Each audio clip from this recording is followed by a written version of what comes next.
Надежда Çolak Kirsova köyünden. Genç talantlı el ustası angısı kızlara hem karılara değini boncuklardan el çantacıklarını yapıyor.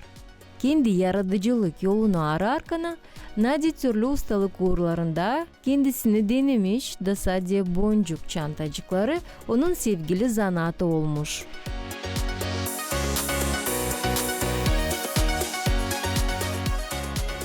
Все началось, наверное, еще с класса первого, когда я научилась вязать на спицах, на крючке тоже. У меня мама рукодельница тоже, всегда вяжет, шьет. У нас каждый вечер дома что-то да что-то мы делаем всегда. И все началось тогда еще. Я поняла, что вязание это не для меня, слишком долго, слишком нудно. И процесс сам по себе не очень мне понравился, поэтому я забросила это дело. Потом я пришла в новую школу в 5 классе, моя мама преподавала у нас труды. Мы начали вышивать крестиком. Крестиком тоже некоторое время вышивала, потом забросила, потому что это тоже очень долго и нудно. Мне не понравилось. Потом начала вышивать иконы бисером. Тоже есть пару работ, то, что с бисером вышито. Не знаю, опять мне не понравилось, ничего не продолжила свою деятельность в этом направлении. В направлении маникюра также я обучилась маникюру в прошлом году летом. И вот постепенно смотрю также видеоролики, обучаюсь, нахожу что-то новое, пытаюсь как-то повторить, что-то взять новое для себя, новые дизайны. Всегда стараюсь развиваться в любых направлениях. Надежда kendi ustacılığından oluşların birisinde meraklanmış. Sonra bakıp boncuklardan çantacın hazırlanmak video dersine burada kendisini kararlamış deneme. İlk örnek çekiden ustacılıkta yanlışlıklı tasık oluyor. Nadia'da da öyle olmuş. Ama genç kız bırakılmamış. İlk çantayı sökmüş da ikinci kerette yeniden görmüş güzel, başarılı çantayı. Bu da olmuş zanaatın noktası genç ustanın yaratıcılık yolunda. Şimdi Nadia'nın çantacıkları orijinallığından, kırnaklığından hem halis yaratıcılık dadından ayrılıyorlar. Kahramanımızın istoriyası iyi örnek, nice meraklık var nice halis zanaata büyüsün. И получается, за 1,5 дня я сплела свою первую сумку. В первый день я сплела основу и боковые части, а во второй день уже пришла со школы, собрала по бокам и сделала ручку и закрывашку. В начале 19 века женщины тоже изготавливали сумочки, но из бисера. Из бисера брали ткань определенного размера, и на ткани уже вышивали бисером какие-то узоры, картины я видела даже. А потом уже в начале 90-х годов 20 века уже начали придумывать такие сумки, которые мы сейчас видим. Это моя самая первая работа. Она состоит из акриловых бусин, которые очень приятные на ощупь. Мне очень нравится этот материал, думаю, и в дальнейшей работе его использовать, но уже в других цветах. Вот это та самая сумочка, которая была по самому первому видеоуроку, которая появилась, которую я увидела в Ютубе. Немного переделанная схема, так как там другая закрывашка, но мы ее сделали по-другому. Мне не понравилось, как там на видео она была. А это уже готовый вариант. Такую сумку можно взять как и на повседневную прогулку, так и на вечернее мероприятие. Она подходит абсолютно под любой наряд, как вечерний, так и повседневный. Да, оно практично. Я сама измеряла, сколько вещей туда входит. Получается, входит телефон, 2 помады, тушь, все, что нужно для женского счастья, скажем так. На застежке, на магнитной, а внутри вместительная сумочка. А также в подарок кладется мешочек с национальным орнаментом.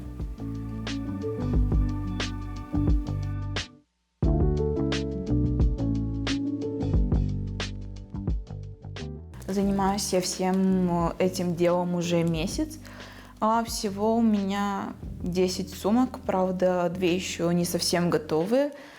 У меня не всегда бывает настроение, чтобы плести сумки, но стараюсь чем-то себя отвлечь, так как после школы всегда прихожу загруженная. От переизбытка информации головные боли иногда бывают, поэтому стараюсь как-то отвлекаться и вот сажусь за сумки. По моему мнению, всегда надо садиться за любое рукоделие с хорошим настроением, так как материалы это все чувствуют, какое настроение. И если настроение хорошее, то изделие всегда получится, мне кажется. А сажусь после школы бывает, когда после танцев прихожу, тоже бывает, но чаще всего стараюсь на выходных, потому что больше времени, я целый день дома. Надежда Чолак чантажыклары түрлүү формаларда хем калителерде япыр. Боюнчуклардан аксессуарлары genç usta bütünleşik örüyor. Dikişsiz hem eklentisiz. Bu takım kolaylık, dikkatli, sayıyı, dayanıklı ister. Çünkü her bir element düşünülmüş ki çantacık kavi, kırnak hem estetikalı olsun. Bütünleşik örmek halesince zanat yaratması oluyor. Bu da malın pahalılığını hem unikallığını yaratmaya verir. Это целая конструкция, но некоторые делают по отдельности. Мне по отдельности неудобно. Я сразу собираю, чтобы меньше лески уходило. Поэтому стараюсь сразу собирать все, сразу приплетать в одно изделие сначала, а потом уже собираю потихоньку. Это уже начатое, я уже сплела 7 рядов, это уже 8-й ряд, и это уже середина ряда. Сейчас я буду продолжать. Я беру одну малинку и одну бусину. По схеме сначала одна малинка, потом одна бусина, и делается петля на бусину. И продевается вторая часть лески. Хорошо затягивается, чтобы узел был посередине и он не вышел. Потом нижняя часть лески продевается в следующую малинку.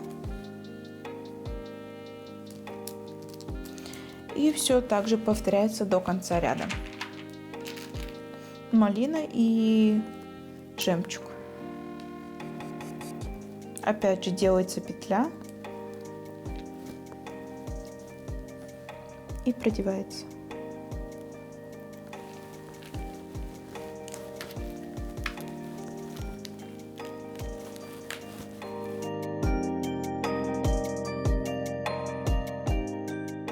Это основа.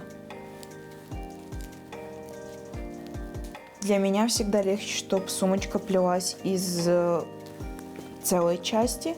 Так удобнее, потому что экономится леска. И так намного удобнее, по моему мнению. Я никогда не плету отдельные части, потому что это, опять же, занимает время. Это все соединить, чтобы правильный был узор, чтобы все хорошо выглядело. Это, опять же, занимает время. А так с одним полотном все намного легче.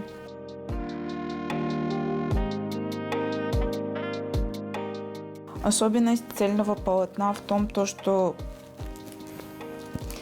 можно почти сразу увидеть результат, можно сразу увидеть, что сделано, что еще надо доделать, как лучше сделать это.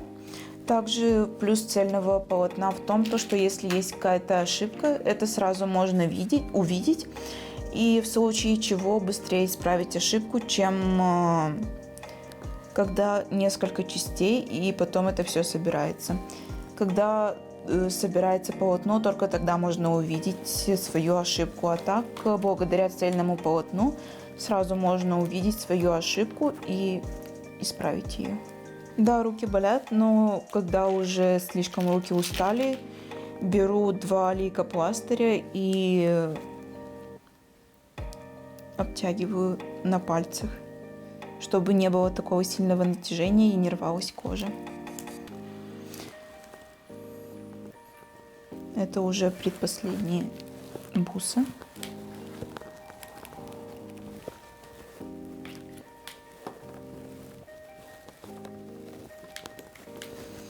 Последняя буса продевается нижняя леска.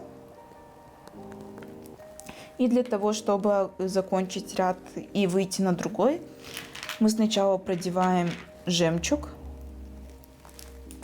а потом малинку, и с малинкой делаем петлю.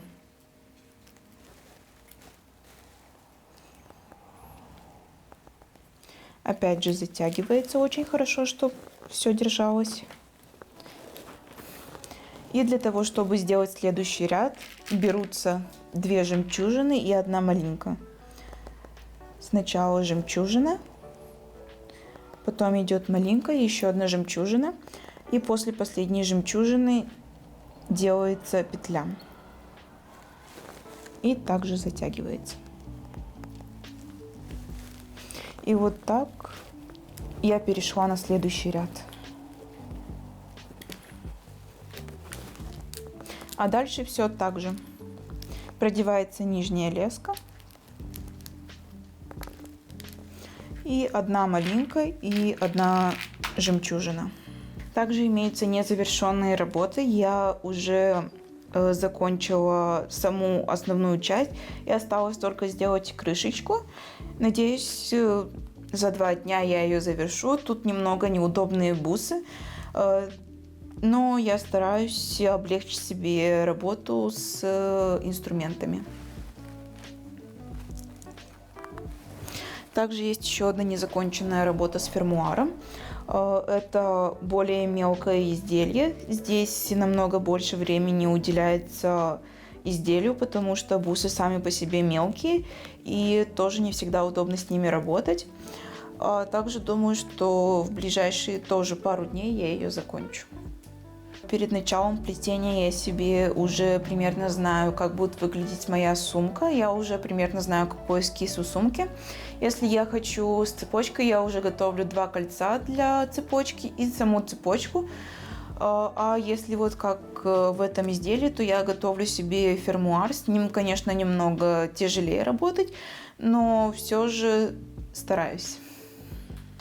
Заинтересовали сами модели, как они изготавливаются. Сам процесс очень увлекательный и почти сразу видно результат, потому что бусы они крупные и сразу можно увидеть почти готовый результат, как это будет выглядеть. Я думаю не только изготавливать сумочки, но и брелки еще из бусин. Уже нашла видеоуроки и вот потихоньку уже начинаю изготавливать, пробовать новые.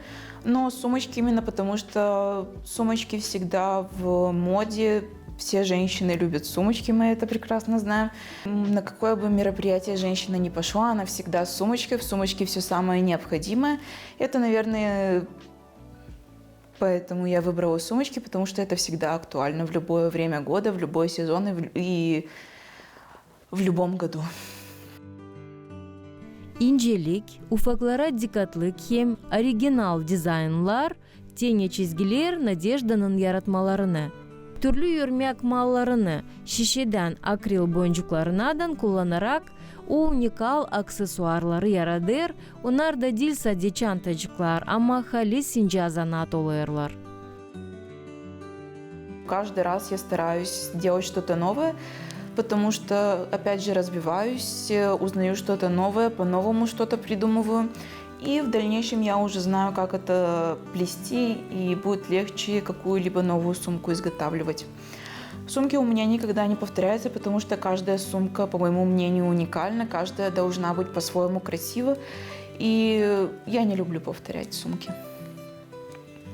А стараюсь брать уроки на YouTube. Например, с одной сумки взяла форму, со второй ручку взяла, с третьей закрывашку взяла. И после всех длительных поисков уже примерно у меня есть эскиз, какая будет сумка, и потом уже воплощаю этот эскиз в реальность. Karı kulluğuna çantacıklara yaradarken Nadejda akril, sedef, natural taşları kullanır. Pütürekli boncuklar original hem efektif materyal, hangisi aksesuara tekrarlanmaz stilini verir. Больше всего я предпочитаю использовать жемчуг и акрил, но также отдаю свое предпочтение малинкам, так как они смотрятся элегантно, дорого И с ними можно тоже очень много вариаций придумать, чтобы были какие-то новые модели. Последняя моя сумочка из жемчуга и акрила. Камни натуральные, и акрил также натуральный. Она получилась очень тяжелой за счет того, что камни натуральные, и натуральные камни, они всегда тяжелее, чем искусственные. Данная сумочка подходит на вечернее мероприятие. И, правда, она не самая вместительная, но она очень красиво сочетается с черными платьями и с белыми. Очень красиво. Но также очень красиво сочетается с ярко-малиновыми. Перед этой сумочкой я сделала сумочку из акрила.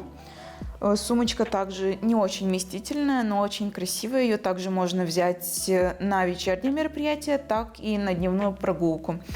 В сумочку вмещается до 5 предметов женских. Также она очень красиво переливается на солнечном свете. Самая первая моя черная сумка — это вот эта. Она именно для вечерних мероприятий. Не думаю, что для дневных она подойдет. Очень вместительная сумка, в нее очень много всего помещается. И многие, кто видит, им она в первую очередь приглядывается. Всем она очень нравится.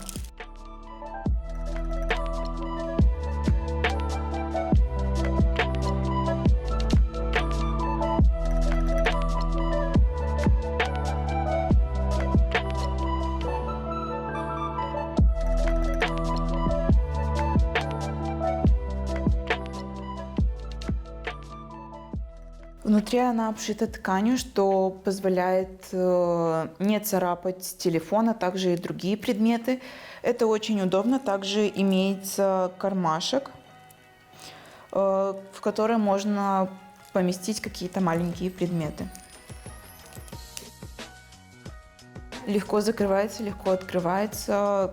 Крышечка очень элегантная. Самая первая моя сумочка из малинок и жемчужин. Это сумочка в приятном молочном оттенке. Я долго искала какую-то модель, но не могла очень долгое время найти. И в один момент просто наткнулась на такую модель. Опять же, крышечка, мы сами придумали, как будет выглядеть крышка, потому что я не люблю повторять именно в точь-в-точь, как с картинки. И мы решили то, что сумка будет выглядеть именно так.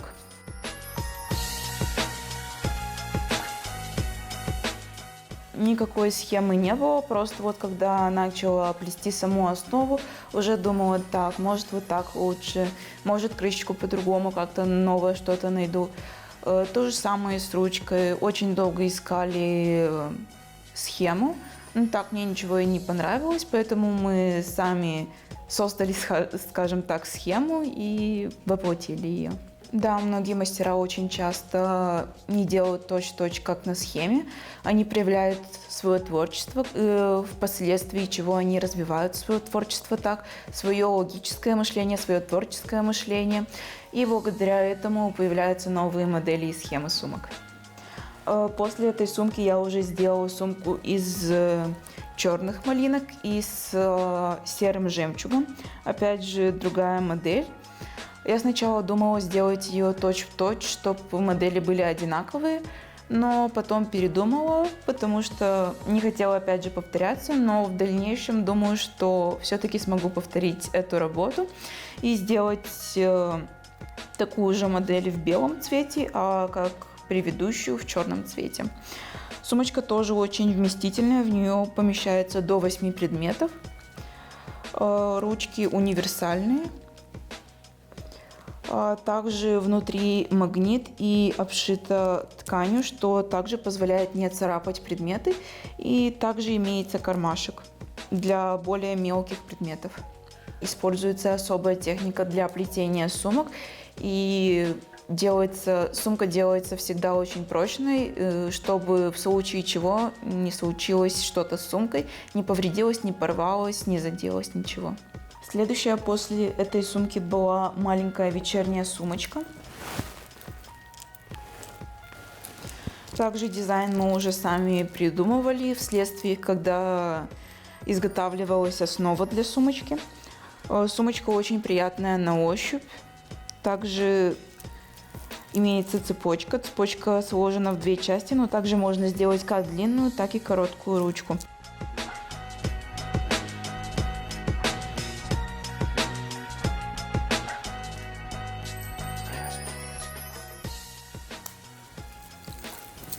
Вот так. Сумочка также подходит для более вечерних мероприятий, так как она изготовлена в черном цвете. Большинство черных сумок используется более для вечерних мероприятий. Сумочка, как я сказала, очень приятная на ощупь. Также у нее очень интересного формата закрывашка. Внутри также она обшита тканью, что также не позволяет царапать какие-либо предметы. Всего 10 сумок. Будете продолжать данное ремесло? Да, я собираюсь продолжать. Следующая задумка? Следующая задумка заключается в малиновых изделиях ярко-малинового цвета. Я хочу создать несколько видов сумок именно малинового цвета, а после этого уже думаю и создавать другие коллекции, только других цветов. Но модели будут одинаковые. Я мечтаю о нескольких коллекциях в разных цветах и надеюсь, что скоро эта мечта осуществится. 2025 yılında boncuklu çantacıkların moda renkleri pembe, açık yeşil, mavi renkler sayır Надежда. По моему мнению, тренд 2025 года – это яркие сумочки, например, ярко-малинового цвета, ярко-красного цвета, зеленый цвет тоже, синий тоже, фиолетовый. Потому что наша молодежь очень любит ярко одеваться и любит яркие цвета. И всегда стараются выделяться, быть не похожими друг на друга. А по поводу размера и того, как выглядит сумочка, нет определенного тренда. У каждого своя любимая сумочка, и поэтому каждый хочет воплотить свою мечту и найти свою сумку. İlk hem önemli notayı Nadia'nın gelişlerine onun anası Raisa Çolak verir. Yakın insanların nasihatları hem notalaması genç ustaya inanı kendisine verir. Halis yaratıcılıkta. Nadia'nın anası kızın yaratmalarından hodullanarsa çıkar anne onlarda güzellikten kara, can sıcaklığı da koyulu. Akril boncuklarından çantacıklar belli ki onun yaratıcılık dadını, talantını hem dayanıklılığını gösterir. O da animamsu şaşır uşan işine, en iyi başış hem motivatsiya, el ustacılığını ilerletme. Sadece böyle aile bağlantıları Halis ustaları dünyaya getirir. Первую оценку, конечно же, дает мама, потому что она ближе всего. Всегда, когда я мастерю, всегда заходит в комнату, а тут как будешь делать, а там как будешь делать, а почему тут так. Мама всегда заходит, проверяет, чтобы все было хорошо. Благодаря этому мастер видит свои ошибки, и в следующий раз он уже их не повторяет, а делает лучше и старается, чтобы изделие было более качественным. Надежда 10 yılın dolayında halk oyunlarından zanatlanır. Bu değil sadece hobi. Oyunlar Halis'den onun yaşamasının payı. Помимо изготовлением сумок увлекаюсь танцами. 9 лет я, скажем так, обучалась у Марии Георгиевны Добрёго у нас в Кирсово-Воле. Привила любовь к танцам. Сейчас я танцую в ансамбле «Дюзова». Преподает Виктор Петрович Градинар. Я очень рада, что я попалась именно на его период работы, когда именно он работает. Я очень рада. Он также прививает эту любовь к детям, чтобы дети любили эти танцы, чтобы они никогда не забывали народные танцы, которые танцуются уже с годами, и также восхваляли свою народность. Я стремлюсь к тому, чтобы стать лучше. Наверное, это опять же благодаря Марии Георгиевне. Она всегда говорила, не нужно останавливаться на чем-то, надо идти дальше, развиваться, становиться лучше. Всегда, я никогда не забуду, как она говорила, ее слова. На каждой репетиции надо становиться лучше и лучше, надо стремиться победить своего педагога, стать лучше, и тогда вы обретете свою награду. И вот благодаря ей я научилась этому. Надежда 4. soyda yel ustası. Bu takım soydan soya zanaatı ilerletmek büyük seyreklik. Nadia yel zanaatın tradisiyalarını ilerleder. Anıları anadan kızına geçerler. Gelen evlat boylarına da ihlam verirler zanaatları çalıştırma. Anıları ailede uzun zamanlar artık yaşayırlar. Получается, в 4 прабабушка была, мамина бабушка, моя бабушка Наташа, моя мама и вот я теперь. По моему мнению, это все наследственно накапливается. Моя прабабушка изготавливала одеяла, вот эти вот старые, может быть, не знаю, у кого-то сохранились. Вот она это изготавливала. Потом моя бабушка, она обучилась в швейном, она швея по профессии. Она очень много шьет тоже, но и вяжет. С мамой сидят по вечерам, вяжут, бабушка носки, мама там свои изделия. Мама больше ушла в вязание. Каждый вечер у нас стабильно. Это то, что мама вяжет, бабушка что-то делает, и я рядом еще подключилась в последнее время. Я выбрала более легкое направление, где сразу почти видно результат, и можно проявить больше фантазии. Boncuklardan çantaları örmek, Çolak Nadia deyini dil sadece sevgi zanaatı ama yaratıcılığın büyümek yoluydur. Her bir yeni tertip genç ustaya kolaylık ilerletmek kendi ustacılığını, yeni fikirleri aslıya çıkarma hem sevinmek kendi işine. Nadejdanın yaratıcılık yolu o güzel örnek angısı açar bütün dünyanın kapılarını.